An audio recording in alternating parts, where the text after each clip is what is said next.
Welcome, everybody, and thank you for coming to tonight's forum. Thank you to 1623 Studios for being part of this, as usual. Thank you to Cricket News and to the Gloucester Daily Times for reporting on this. And mostly thank you to our two speakers tonight. We have Charlie Cheppo of the Pioneer Institute, and we have Yusuf Abdallah for the Fair Share for Massachusetts. Ballot question is a unique question. It's unlike a bill, it is an actual change to Massachusetts' constitution.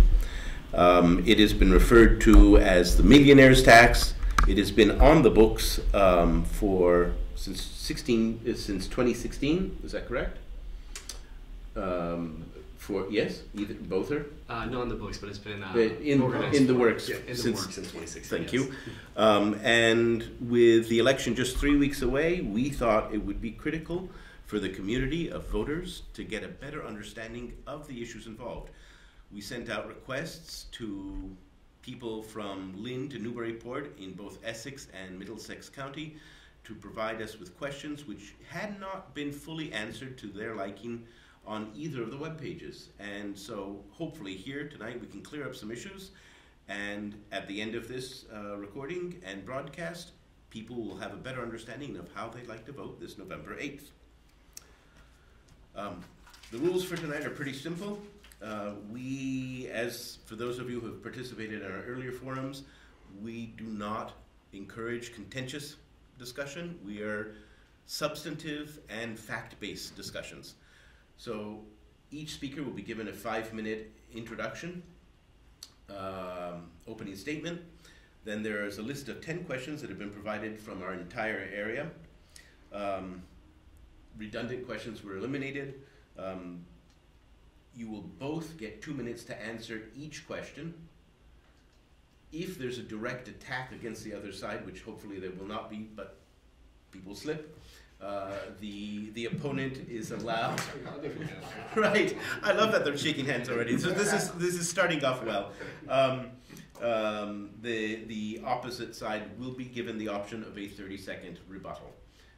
Again, we are focused on what your side feels are the facts and not what you feel are the deficiencies of the opponent. It is up to the voters to decide that. Are you ready? Yes. All right, Tom, as per our tradition now, would you like to do the coin toss? On the designated coin flipper? I think I have one in my pocket, but... Well, here you go. Okay. The former chair of the Rockport Dems. So we'll flip and... Flip, heads for you and tails for you. And it comes up at the tails. All right. Charlie? Let me do one first. You get the first 5-minute opening statement. Barbara will tell you when you have 1 minute left, 30 seconds left, and stop. You are allowed to do it in less than 5 minutes.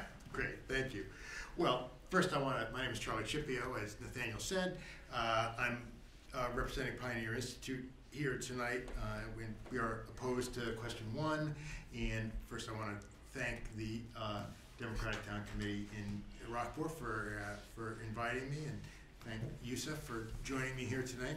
And I guess I would say that from my point of view, I have 4 particular areas where this question concerns me. One has to do with the timing of the timing of doing this tax hike right now. Second is the economic impact. Third question is who it impacts, who the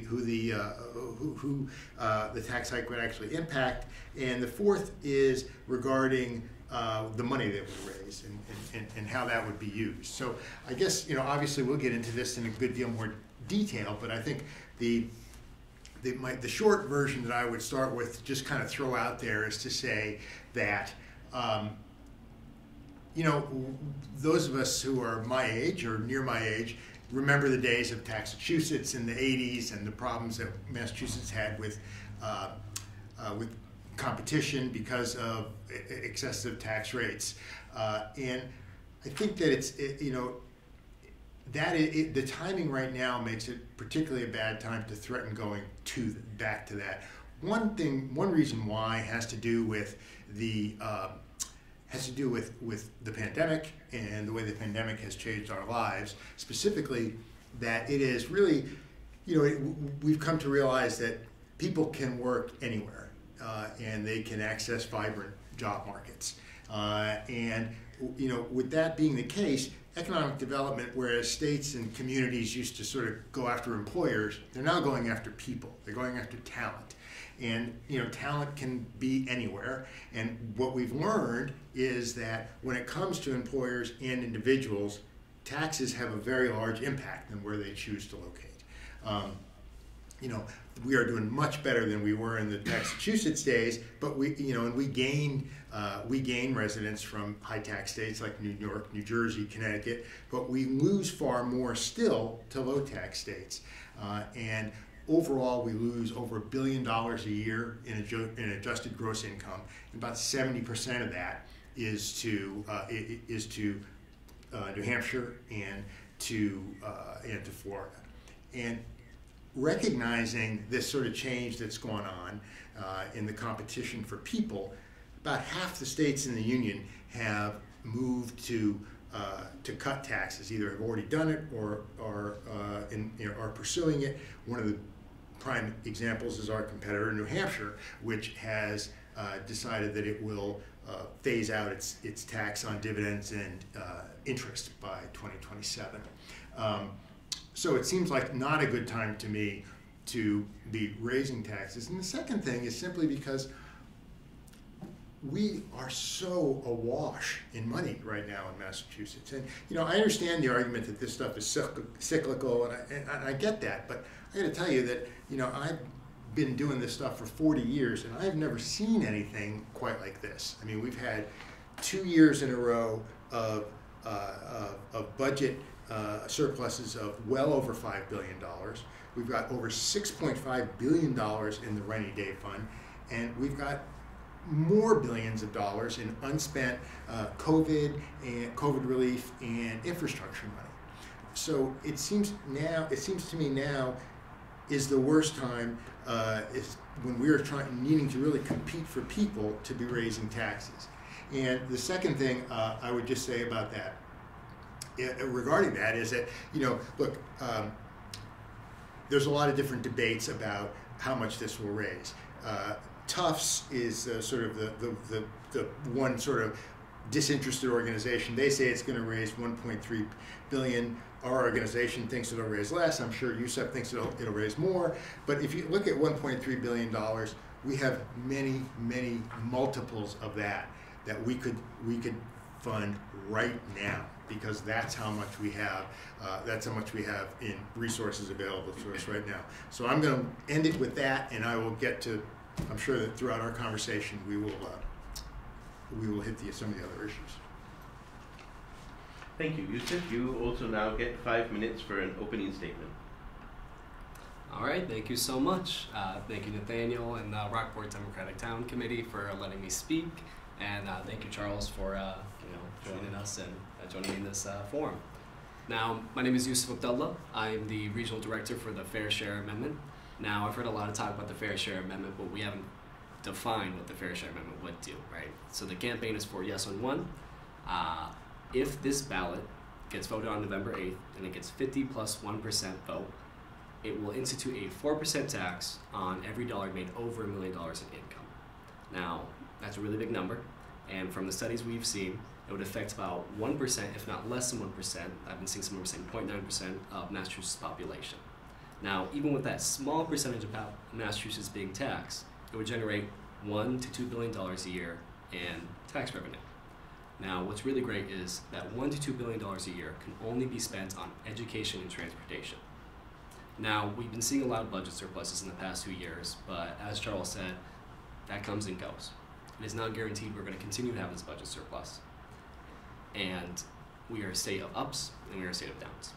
Now, this money, education, and transportation go towards maintaining services and maintaining the great amenities that make the state amazing and which attract so many people from across the world.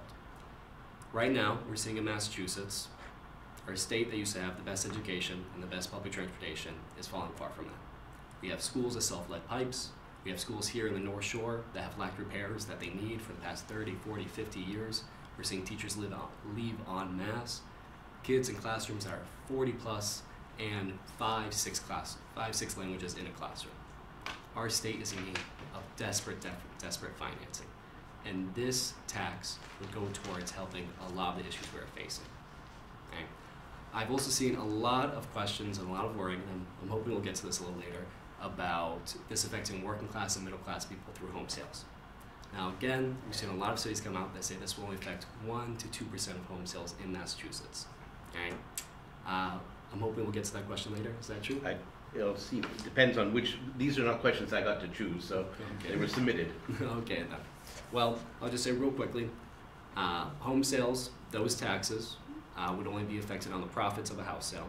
And so let's say you buy a house for $200,000 back, early 2000s, you sell it for $1.2 million, the profit would be $1 million. You wouldn't see a single tax on that. On top of that, you get a $250,000 deduction per individual, and then another $250,000 if you're a couple, so $500,000 deduction, and a deduction on any home improvements you have. So this would affect very, very small margin of people, yet raise billions of dollars yearly to help our working class and middle class communities across Massachusetts. And I'm really excited to answer some of the questions and have a spirited conversation with Charles. I am wildly impressed that you did it in half the required time. Thank you very much. I'm a quick talker. Well, it's good because that allows us to have more in-depth and possibly some follow-ups. I am pleased that you touched on the real estate issue because while it's not directly addressed in any of the questions, it is something that has been receiving a lot of attention lately, especially because in this region, house prices have exploded lately and people are worried that are they going to be penalized for that? So thank you for addressing that issue. The first question is not a softball one, but before we get to that, I thought it might be useful if we read the amendment. So Good idea. the amendment is both as House Bill 86, which was presented by James J. O'Day, and Senate Bill S16, which was presented by Jason M. Lewis. The wording is identical for both. And perhaps later the two of you would like to address the wording that's within this because this is the core of what we'll be voting on November 8th. Article 44 of the Massachusetts Constitution is hereby amended by adding the following paragraph at the end thereof. To provide the resources for quality public education and affordable public colleges and universities, for the repair and maintenance of roads, bridges, and public transportation. All revenues received in accordance with this paragraph shall be expended, subject to appropriation, only for these purposes. In addition to the taxes on income otherwise authorized under this article, there shall be an additional tax of 4% on the portion of annual taxable income in excess of $1 million, reported on any return related to those taxes. To ensure that this additional tax continues to apply only to the Commonwealth's highest income taxpayers, this $1 million income level shall be adjusted annually to reflect any increases in the cost of living by the same method used for the federal income tax brackets. This paragraph shall apply to all tax years beginning on or after January 1st, 2023. I think that really sums up tonight's discussion because it's just that one paragraph which would be inserted into our Constitution. There's a lot to be addressed there, but before we can address that specific issue, one of the questions that was submitted by a teacher in Beverly is, in the interest of transparency, who or which organizations are the primary funders of the group you're representing this evening? So, Charlie, you went first for the opening statement. This means, Yusuf, you get the first one on this one. Absolutely. 2 minutes at most. Yeah. So the primary funders for the Yes on One Fair Share Amendment campaign are teachers, the people who would be most benefited by this. Teachers, working class folk, and unions. The Massachusetts Teachers Association, American Federation of Teachers, SEO 1199, which represents working class people across Massachusetts. The reason why we're seeing a overloading of working class people getting behind this campaign and their organizations getting behind this campaign is because they have seen on the front lines their organizations and public institutions being devastated. These past 2 years, we've seen what teachers have done to help make sure the state runs. Right? They've been stuck in classrooms with poor ventilation that has been upgraded in 50 years. They've been teaching in classrooms crowded with 40 kids, like I said before. The reason why there's a massive push by teachers unions and why they're putting their money in it, why they are the biggest funders on the campaigns, because they can't take it anymore. And when teachers do better, our students do better. We in Massachusetts used to have the best education system in America, and we're starting to see that drop. We deserve to have money put back into our education system, and this tax would go about that. Not just for this year, but for every year to come. And I'm really excited and really happy to say that we're funded by these organizations. Thank you very much, Yusuf. Charlie, you're going to have to unmute yourself before speaking. There you go. Well, it's a pretty short answer. Pioneer Institute is pretty much funded by individuals. We don't get a lot of corporate money because we do and say controversial things, and corporations don't like to fund places that say and do controversial things. We get some foundation money, but not a whole lot. It's pretty much individuals. Can you specify any of the foundations? I have to tell you, I wish I could. I'm a senior fellow at Pioneer. I'm there maybe once a week. I'm not a full-time employee, so I just have, to be honest with you, I have no insight into that. I just don't do that. I don't know. Fair enough. Thank you.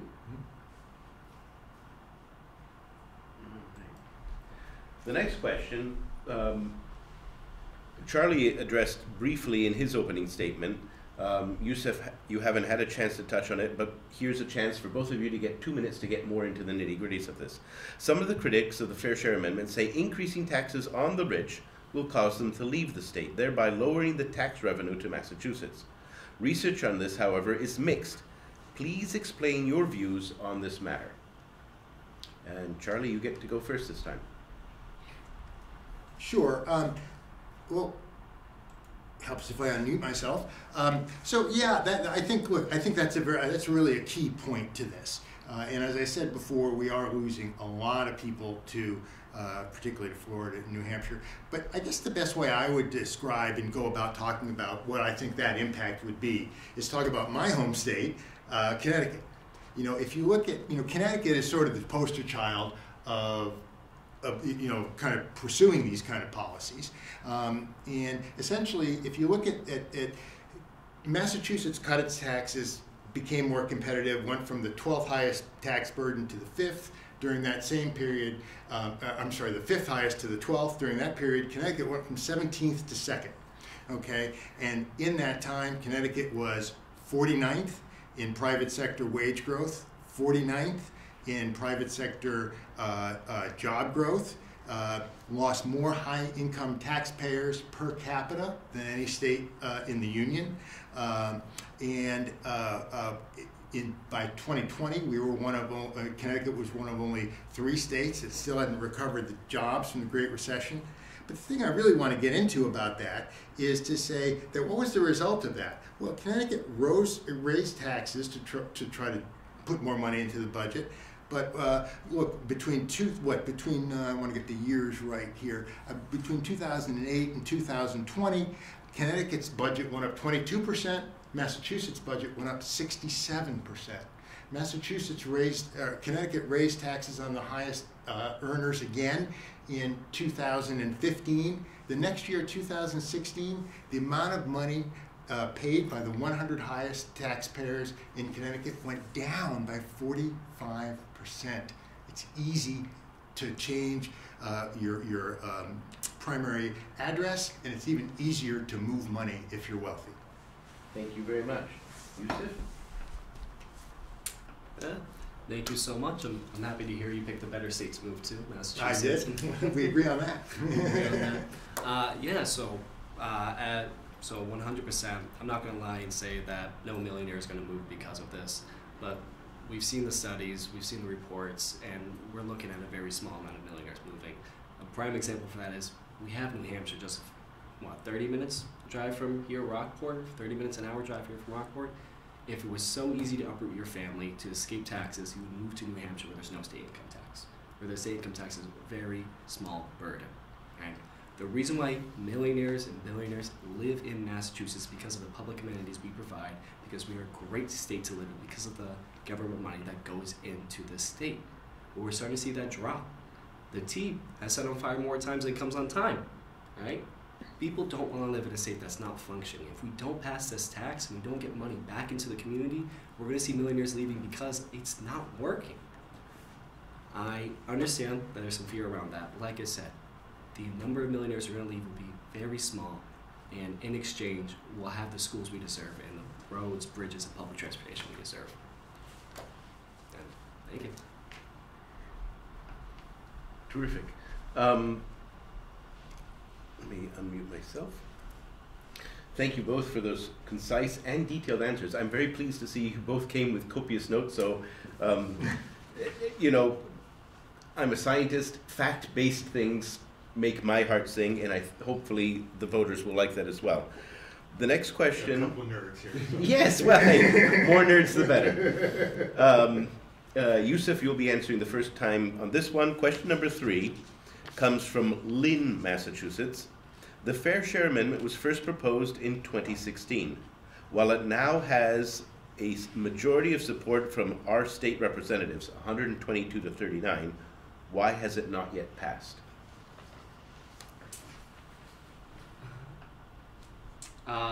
Well, previously it went on the ballot, but it was struck down from the Supreme Court, if memory serves correct, because of the language. The reason why we are trying to pass it now is because we were able to change that language. It went to the Supreme Court, they deemed it constitutional, and well, gotta pass it now. Great, nice short answer. Yeah, I mean, I would pretty much agree with Yusuf. It was going to be on the budget ballot in 2018. There was a constitutional issue around the fact that it started with a public initiative as opposed to in the legislature, and that somehow made it unconstitutional. It reminded me why I was so bad at law school. And so this time it started in the legislature to solve the procedural problems, and it will appear on the ballot in November. Wonderful. Thank you both for really concise answers. Question number 4 is an anonymous question, but it addresses something that you've both touched on briefly. It is supporting small businesses is critical to our economy and supporting our communities. Do you feel that the Fair Share Amendment helps or harms small businesses, and how? Charlie, you get to go first on this one. Well, I am a small business, so I feel strongly about this. I'll tell you what, I teach a class at Suffolk University, and I tell my students all the time that when strange things that they don't understand happen in state government, there's 2 things they should understand. One is that it almost always either has something to do with somebody's pension, and the other rule that they always need to know is the fact that in politics, everybody cries tears for small government or small business, and almost no entity gets treated worse by government than small business. And this would be another example of that, because of the fact that, look, half of the people in Massachusetts who earn more than $1 million in a year do so only once over 10 years.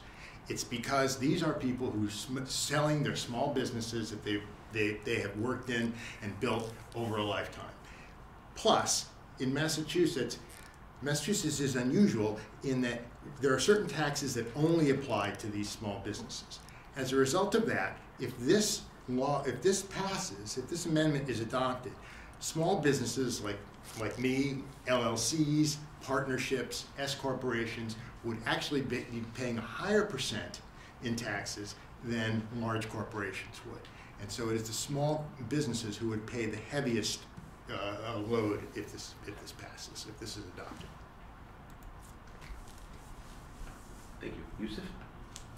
Thank you. So I will agree with you on small businesses are often the most hurt by large government. I will agree with you on that. My father, I know that person because my father is a small business owner here in Massachusetts. He's owned a mechanic shop since I could walk, and you know he milked every ounce of free labor he could from me.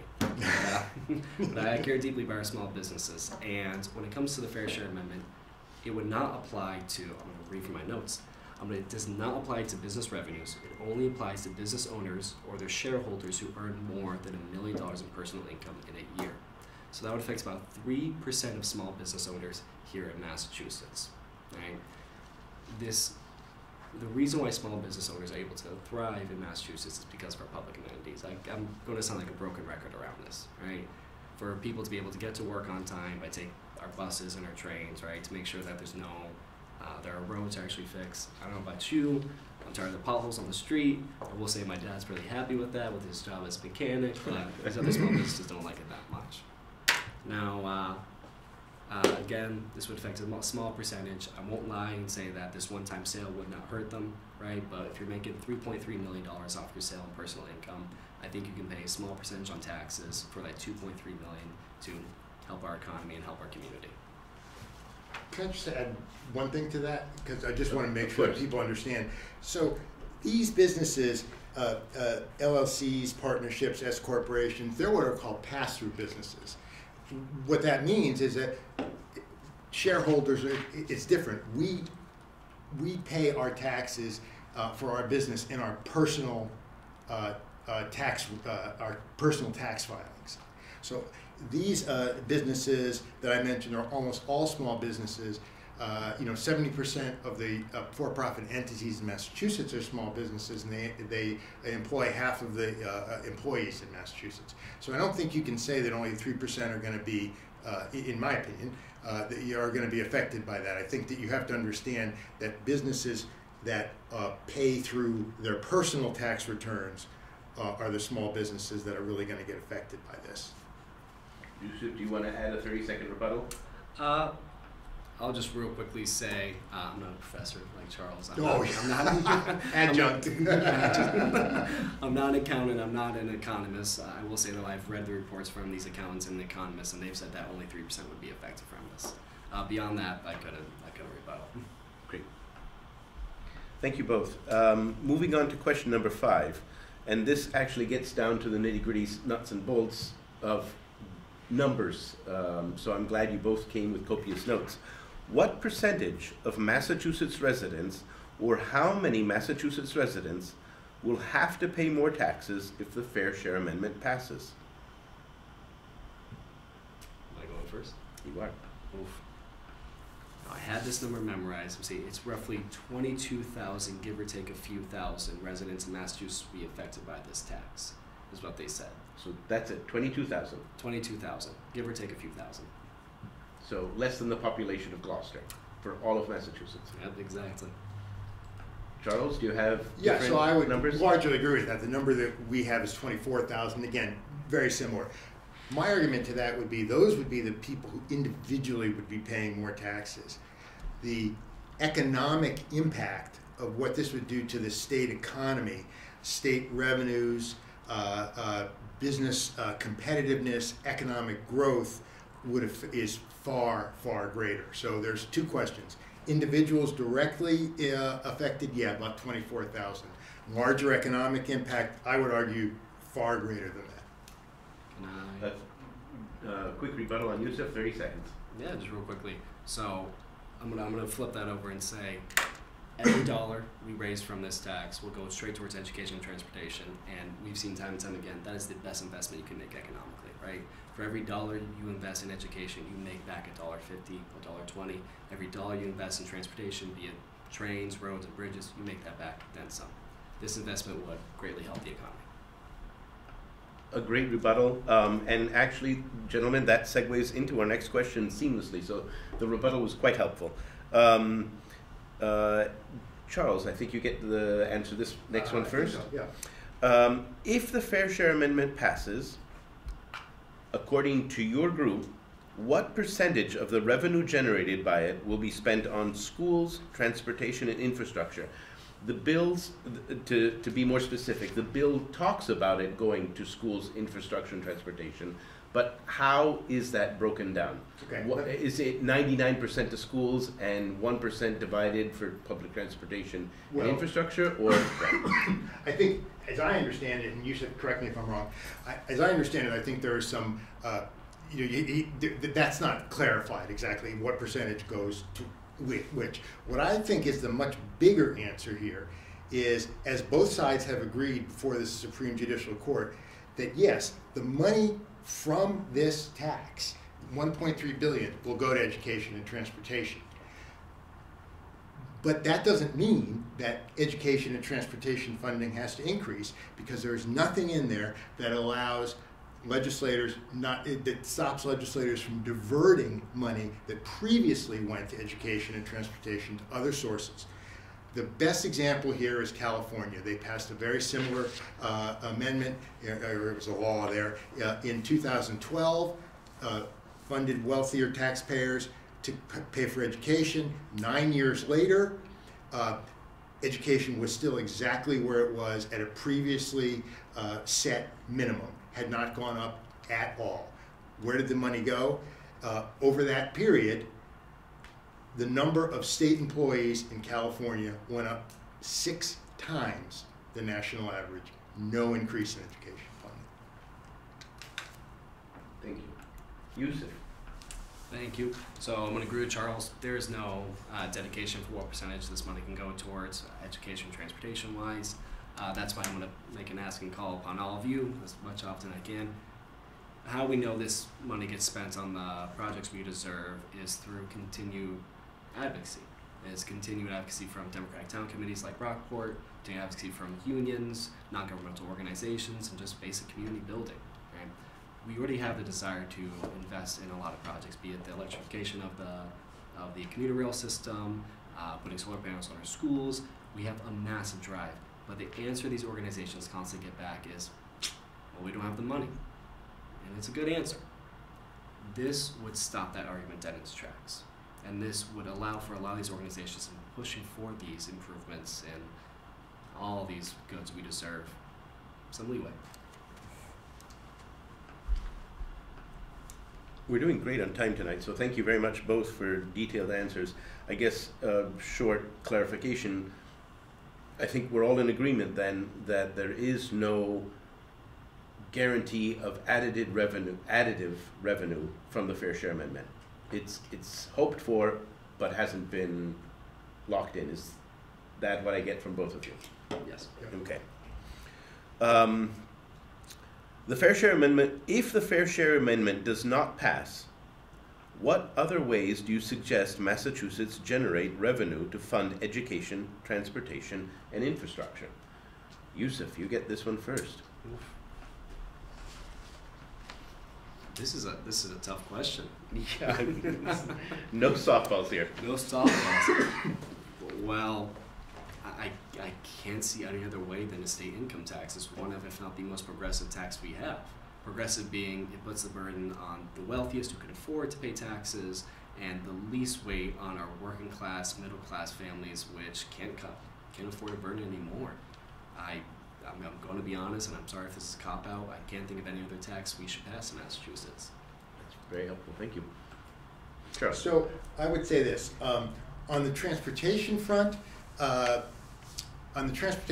think that what we should do, and I've been arguing this for years, is exactly what the state's Transportation Finance Commission said about 10 years ago, which is that we need to not have a mass pike, but we need to have a situation in which every time you get on a limited access highway, you pay, and that money for that goes to fund transportation in Massachusetts, both highway and transit, because there's also obviously the climate change issue that we have to address, and I think that addresses that in a much better way.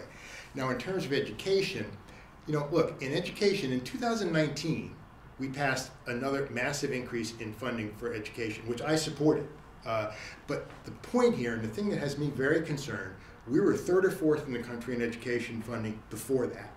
We've passed a huge increase, and today there is almost no state whose scores, although we're still near the top, whose scores are going down faster than Massachusetts. education in Massachusetts has a problem that goes much deeper than money.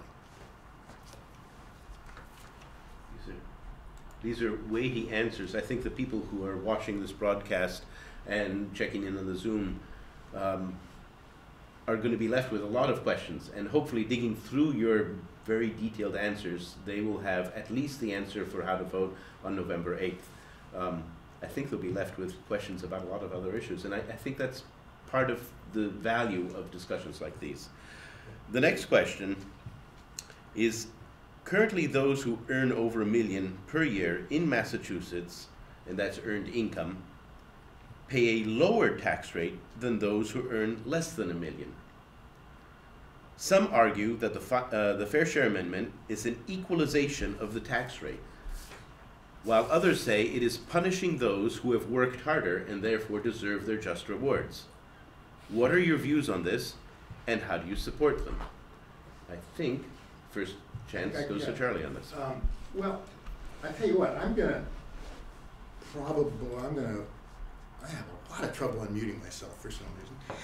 Okay. I'm probably going to surprise you on that one, and I'm only speaking for myself here. Look, I think we have to separate a moral question from a policy question. Do I think that the wealthiest among us should pay more? I do. Do I think that this will effectively make that happen? No, I don't. Simply because we live in a world today where it is simply far too easy, particularly if you're affluent, to move assets, to move the paperwork for where you supposedly live, and that's why we're so sensitive to this. I think the only way to make this work is to do it nationally. I think that any state that does this is essentially saying, is essentially pointing a gun at their head and saying, well, I'm going to do the right thing even if it kills me.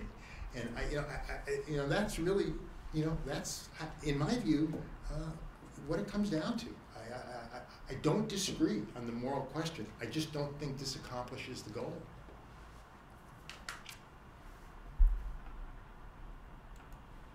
Yusuf.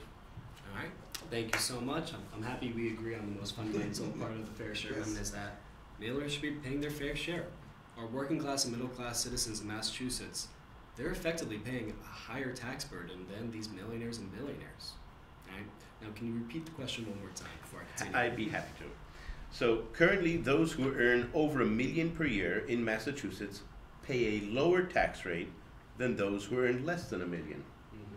Some have argued that the Fair Share Amendment is an equalization of the tax rate, while others say it's punishing those who have worked hard. What are your views on this, and how do you support them? Look at what you said. This is an equalization. This is how working class people, middle class people built this state, and they run this state. It's about time that millionaires start putting in their fair share to make sure the state continues to run, right, on the backs of working class, middle class people. Agree? I have to say, I'm finding this discussion incredibly enriching.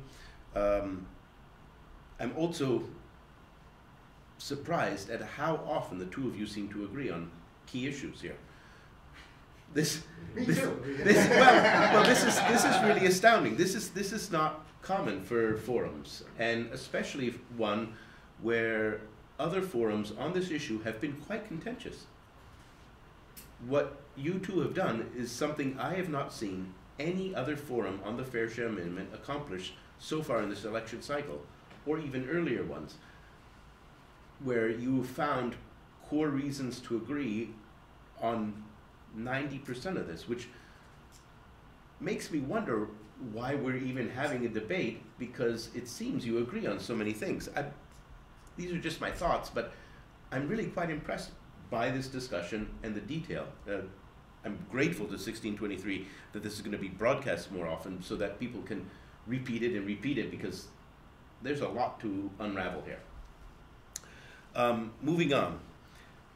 Do you agree that education, transportation, and infrastructure need more funding in Massachusetts? Or is it a question that the funding they currently have is not being used correctly? Yusuf. Yeah. happy. I was I'm going to comment on some of the things that Charles said earlier. Didn't want to steal some time. So as Charles said, right now in Massachusetts, we do spend a lot of money on education. I will admit to that. The reason why we spend more money on education in comparison to other parts of the country is we have an extremely diverse population of students who need language assistance, right? In Lynn, where I help out, I work with a lot of teachers. We're seeing 6 languages in a class, right? Even with all this funding in education, we're seeing overcrowded classrooms because we're seeing a large influx of students into our systems across Massachusetts. So we're seeing a rapid shift of demographics within a lot of these school systems.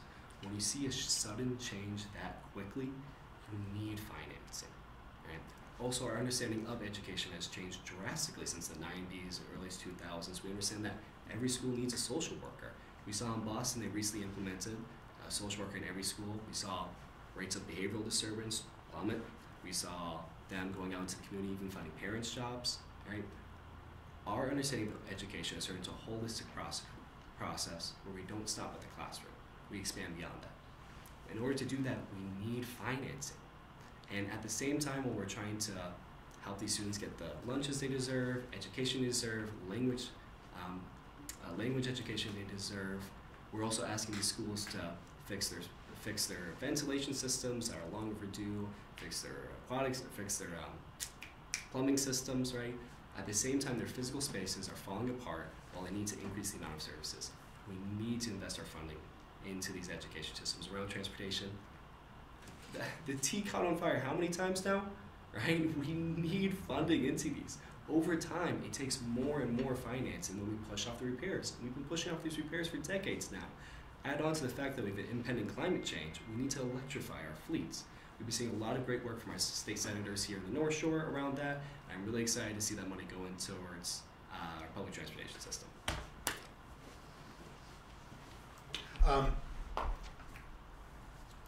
Yeah, I don't know that, frankly, after what happened in 2019, the education system needs more money than it has now. You know, we're getting into a lot of things like social emotional learning and things like that, where we're doing things where there is zero proof that that we're getting anything back from it. We're asking teachers who are not trained to do this stuff to do these kind of things. I think in education, we need to focus more on children and less on the education establishment and the interest groups around education that I think have really done a disservice to children in Massachusetts. So I have serious doubts about education because we've had a bunch of experiments and reforms that have worked but have been beaten down because because of the approach of the very well funded opposition of those groups. Transportation, again, very, very poorly run, but I do think that there is to make the changes that we need for the future with climate change, those kind of things. I think there probably is some more money that needs to be there, but I'm very concerned. I do a lot of work on the T. For example, before the T crashed in the snow in 2015, $500 million new dollars in money for the T in the few years before that. We have to reform the way the MBTA is operated, and we have to, and we have to, for example, allow public-private partnerships, which we can't do. We have to have some accountability. We have to have some competition. We have to allow the T to do the things that pretty much every other transportation agency in the country does, which the T cannot do because of anti-privatization laws and all kinds of other things in Massachusetts.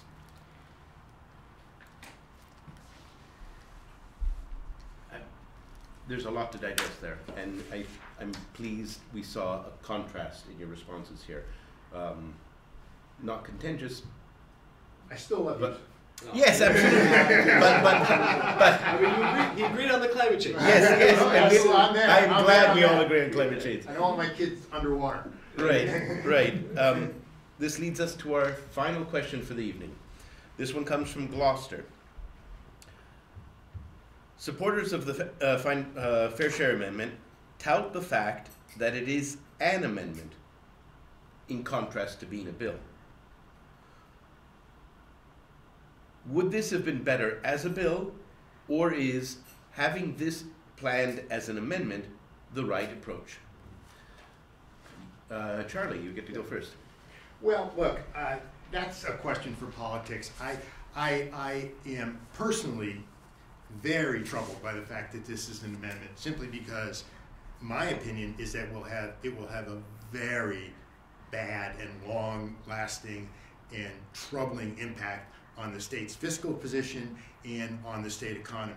And if it were a law, you could just pass a law to repeal it. Because it's an amendment to the state constitution, the minimum time it would take to undo it would be 3 years, and it would probably be longer than that. So from that point of view, I am concerned that it is a constitutional amendment rather than a law. And personally, not this issue, but just these issues generally, having nothing to do with this particular question. Democracy is not well served by making laws and amending Constitution by these ballot initiatives. But that's just my view. Thank you. Yusuf. Thank you. That was a good question. So the reason for this being a constitutional amendment has to do with where the funding goes. Right? When we say this is guaranteed to go towards education and transportation, that's constitutionally backed. Right? The state legislator can't do these tweaks and pivots like they always do behind some closed doors or where the funding goes. This will be passed by the people in the truest form of democracy we have, right? A ballot question. It will be constitutionally guaranteed that every dollar go towards education and transportation.